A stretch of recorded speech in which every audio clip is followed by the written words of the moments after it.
ดูซิแม่โคจะข้ามไปยังไงมันขับไปตามน้ำนี่ไงดีดิเราจะทำเมื่อปะเราจะทำเมื่อปะนั่นเนี่ยอู้ทานนะมาแล้วลาเวลาเกาวิชาตบะลาเวลานะอุ้ยมันไม่เกาะข้าวฝนไหนปัดโอ้ถอยมา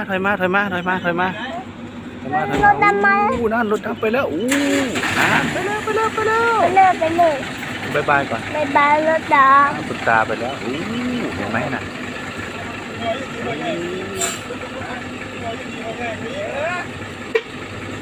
อุ้ยหันไปแล้วนั่นคุณตาไปแล้วอุ้ยนะลาวเอ็นล่ะลาวแอนล่ะมันจะไปไหนไม่รู้เหมือนกันจะไปทางนู้นบอกไม่รู้เหมือนกันดีคุณตาไปแล้วบายบายนุ่งกัด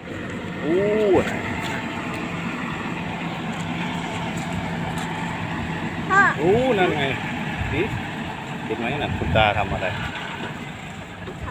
ขับรถอ๋อนั่นสุดยอด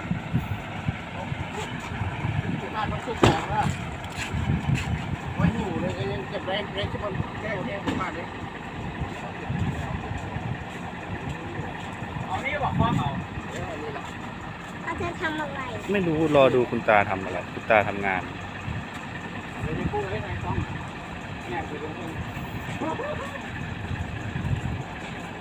โคจมจมรถดำจมรถดำจม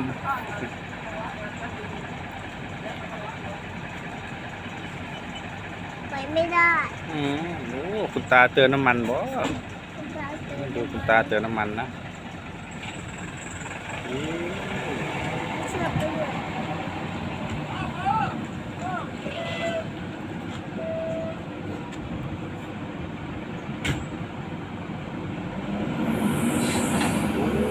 เติมน้ำมันได้ไหนจี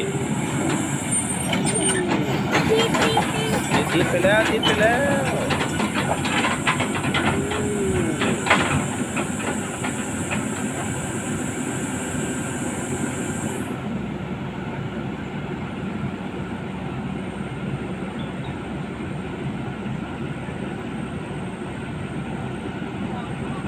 ถ้าจะไปดียังไม่จะไปอยู่ตรงนี้จะไปนะอยู่กับพี่ลี่นะเดี๋ยวรถย้ำเหยียบนะ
ดูรถครับ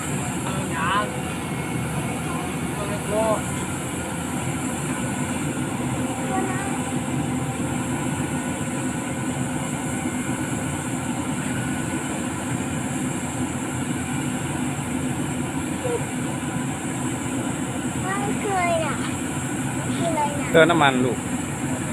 ครับเติมน้ำมันรถแมคโครครับน้ำมันรถเลย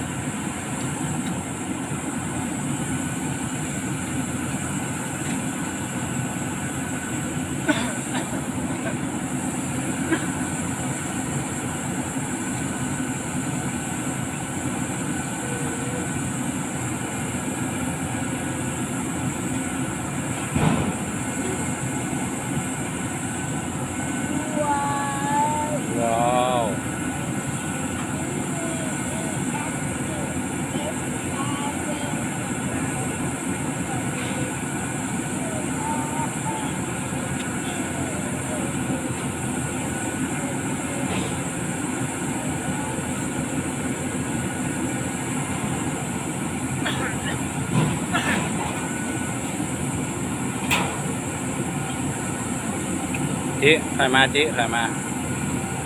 เอาเหล็กลงลูก